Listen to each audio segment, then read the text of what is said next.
My name is Rob Brown, and I'm the third generation up here of summer people in our family. My grandfather, who was also Rob Brown, built this cabin in about 1926, but my grandmother and he started to come up here after he graduated.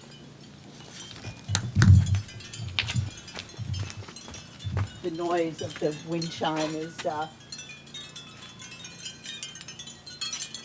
it's lovely, but it's going to interfere with.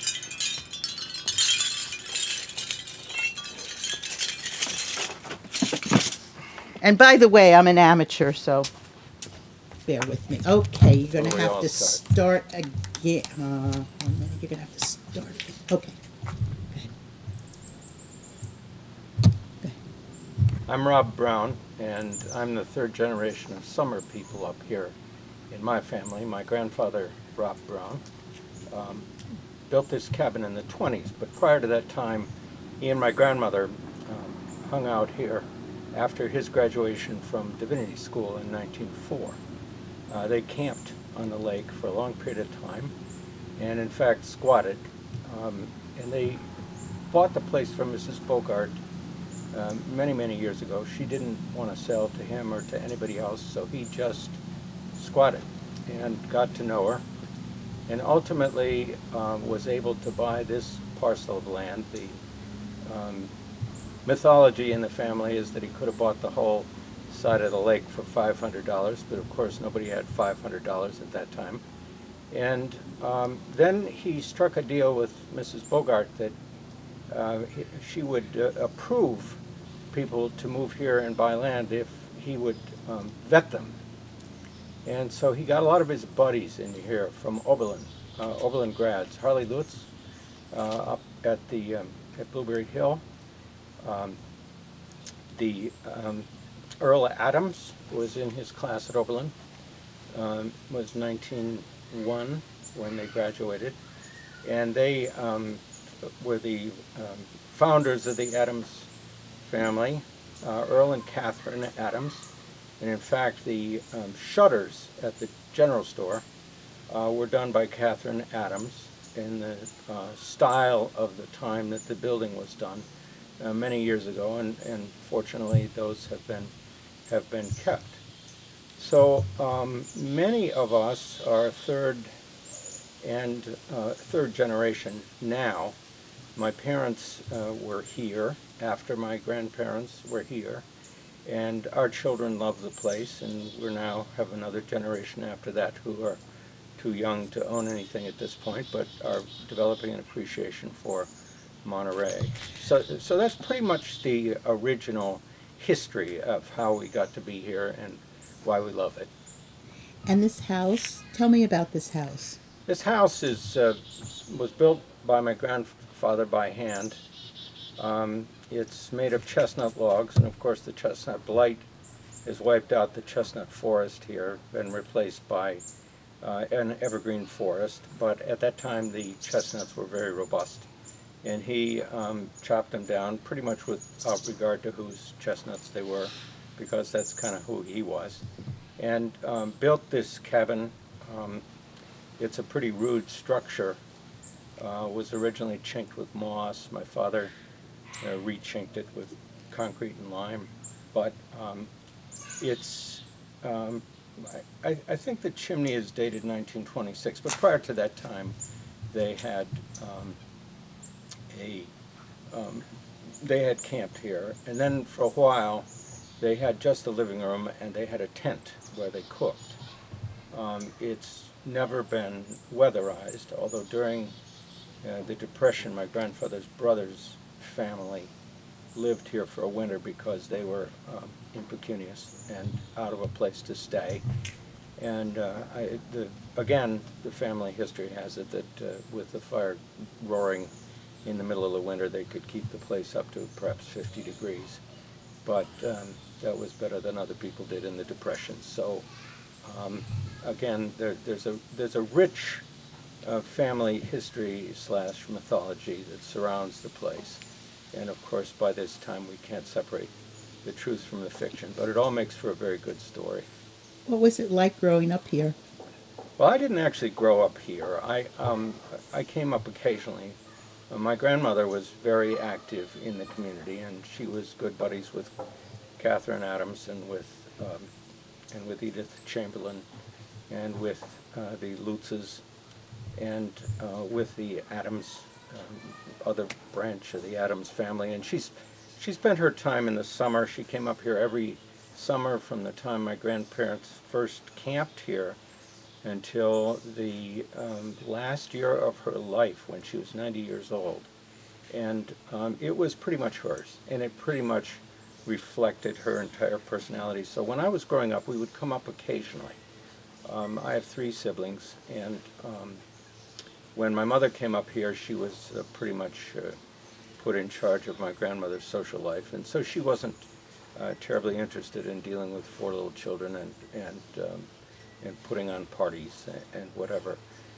After my grandmother passed, my parents started to come up here every summer. My wife Priscilla has been up here every summer save one since we got to know one another at Oberlin College, so that's almost 50 years. And it has reinstalled itself as a place in our lives. Our children are very fond of it, and they come up quite often. Whenever they can. Obviously, they're working and doing useful things that young adults do, so they don't have a lot of time to fool around in the woods.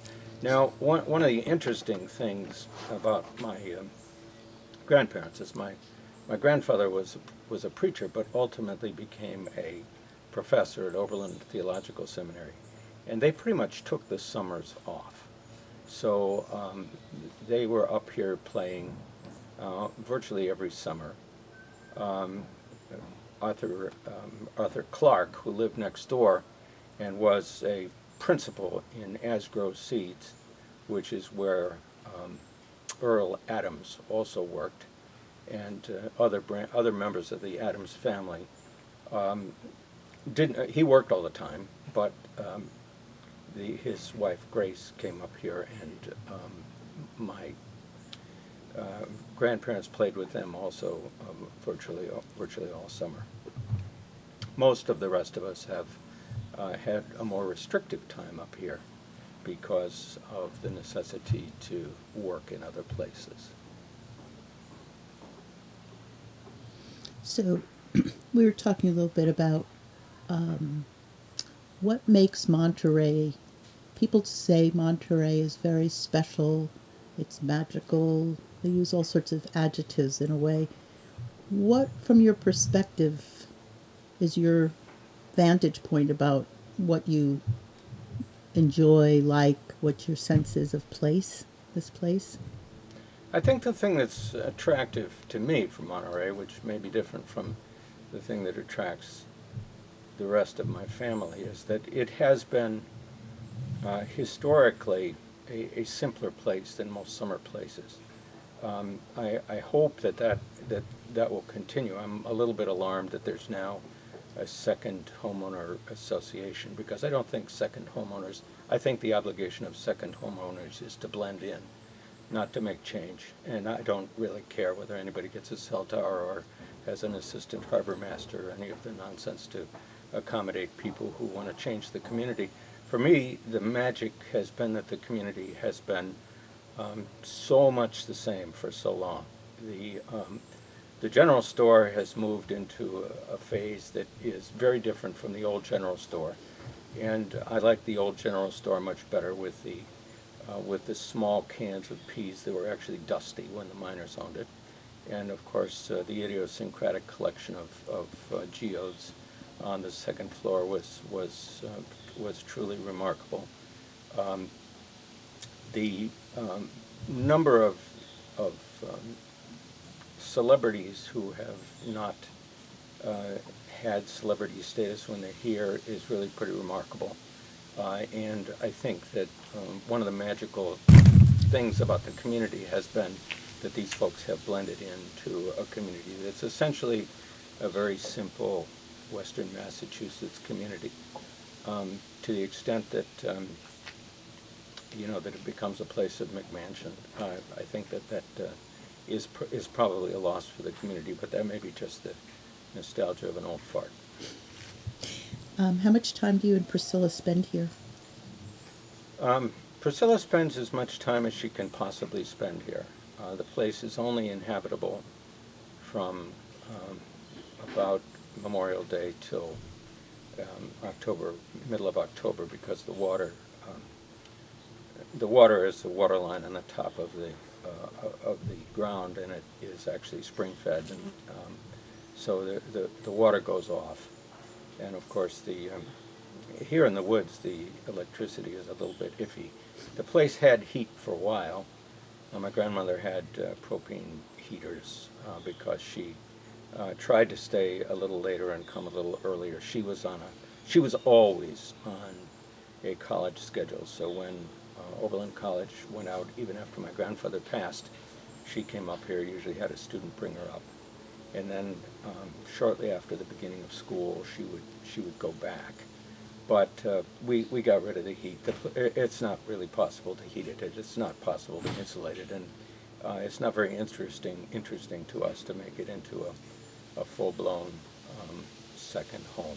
We did have, when the kids were growing up and my parents were here, we had a second place down the road, and it was winterized. But when my parents passed, it made no sense for us to maintain three houses, and we got rid of the one that was actually winterized. So I would say that my wife spends as much time as she can. I spend as much time as I can, and that's a little less time. She's more on a school schedule than I. Would you like to convince Priscilla to come out and chat with you? Well, I can certainly try. It would be lovely. I don't make any rules for Priscilla. No, but it sounds like she has some perspective on this as well.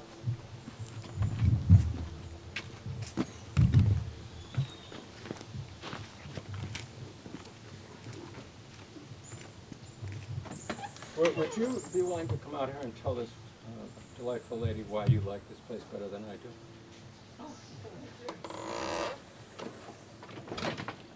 Would you like to be together? She makes all the rules in my life. It's good for her. Yeah, it's good for me also.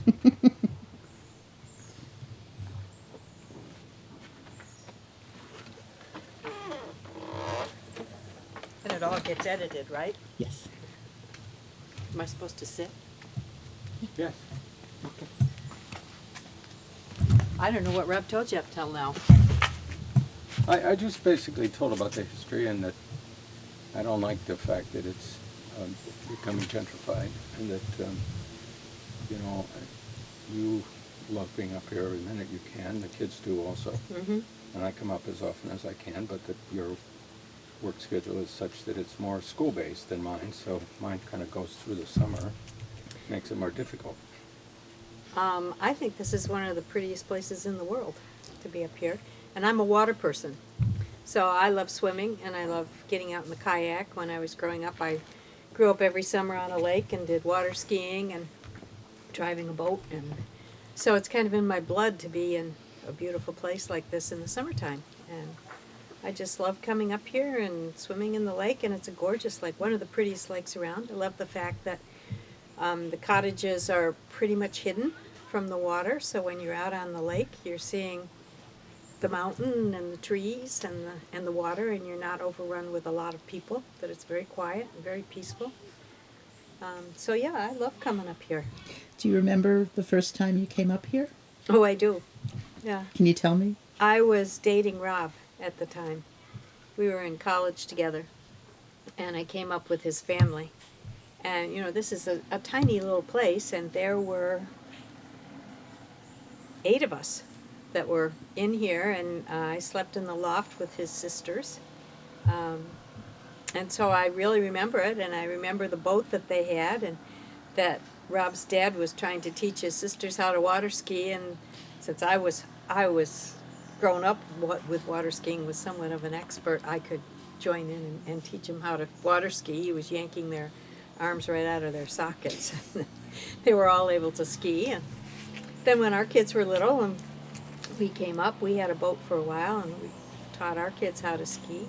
and they enjoy doing that. We don't have a boat now. It's just too hard to arrange. We're not here enough, and we don't want to have to worry about storms and rain when we're not here. And the kids, of course, are off at life. Right. So your Yeah. kids grew up here in. We actually owned a place down the road for a good portion of their upbringing. And then, you know, we live in Rochester, so it's kind of a trek. It was a little hard to be keeping up two places. That place was winterized, so we could come up in the winter, and I liked coming up, particularly after Christmas with the kids, because we could trap them here. They didn't have access to their friends or their activities, and we could have really good family time. But then they got into their teenage years, and they had activities that they couldn't leave and jobs. So we just decided that two places was too much, and about that time this place became more available for us to use, and the other place that we had was not right on the water the way this is. And for the limited amount of time that we're up here in the summer, this has been perfect for us. And sort of your social circle of friends, people that. Well, it was because of our boys that we met a lot of people in the woods. Of course, Rob had been coming up since he was young, and he knew the families who built places along the road here after his grandpa had gotten his friends to come up. But our boys were the same ages as a number of the other children in the woods at that time, the Johnsons, the Fleming Ives, the Roths. And they formed this gang, and it could have been anywhere from 4 kids to 16 kids. And they roamed the woods, and they climbed the mountains, and they swam, and probably did things we don't want to know about. And we really got to know the parents then of the kids, you know, as you do. You learn your children's parents. What And years we've were your kept up. What years were your kids teenagers here? The late 80s through, I would say, the mid 90s, pretty much. I would say the 85 to 95 in that area there. They were off. And they come up now? Oh, they love it. They love to come up. We have one son in Brooklyn. He comes up whenever he can, and our other son is in Cleveland, so it's harder for him because that's an 8-hour drive for him. But he comes up every summer. Last summer he was up twice. This summer just once. They love it here. And grandchildren? We have 2 grandchildren, and the 8-year-old who lives in Cleveland this summer announced that she wanted to live here. Our other granddaughter is 10 months old, so she hasn't. This morning I was out picking acorns out of the slats on the deck before she got here, so that she wouldn't be exploring and putting them in her mouth. And what do you foresee for being in Monterey coming up in future retirement? Well, my sister uses the place also, and she was on the phone actually when you came in, and she and her husband just were up here For a week? for a week ago.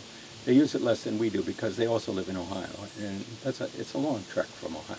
Well, my grandmother made it successfully every year, including by stagecoach.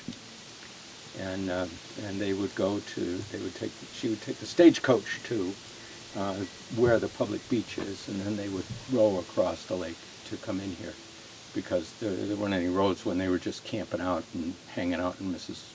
Bogart's property as squatters. And she used to tell all kinds of interesting stories about having rattlesnakes scare the horses, and the stagecoach driver would shoot the rattlesnake, and she would end up having this rattlesnake swinging by her window on the stagecoach when she was coming up.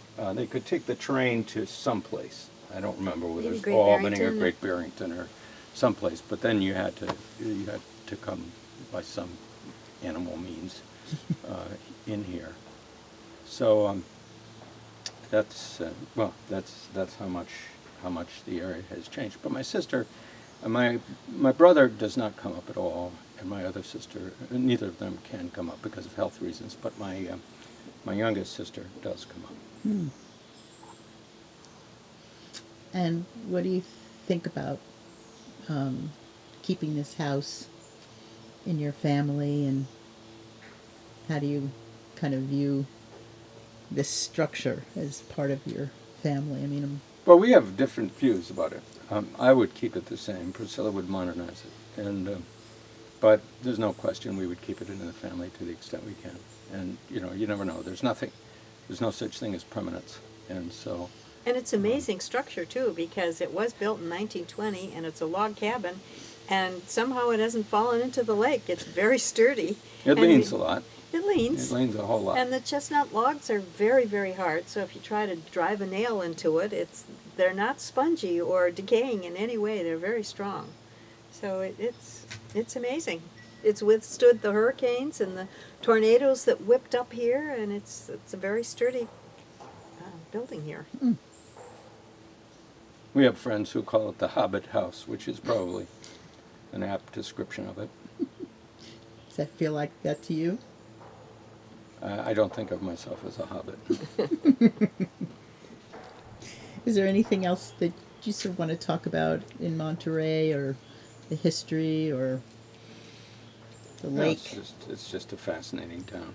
And the lake is gorgeous. My grandfather picked this spot because of the sunset, and it's there's no question that it's one of the best spots on the lake. And he just, you know, the property which he managed to convince Mrs. Bogart to sell to him is actually almost triangular, because he had no interest whatever in the woods and wanted the lake, so the frontage is a lot wider than the back. It's like a piece of pie. Yeah, it's not. And this is the crust end up here Right. on the water. It's not, in fact, it's not large enough for a building lot now in the town. But Right. this little house is grandfathered, so if we were to make changes, if you stay on this footprint, we're told, you can make changes. But my father never believed in compliance with anything, so he didn't pay any attention to rules. And so far, we haven't done anything, so, And we won't tell anyone. yeah. Right. Yeah. Thank you so much. Well, sure. Okay.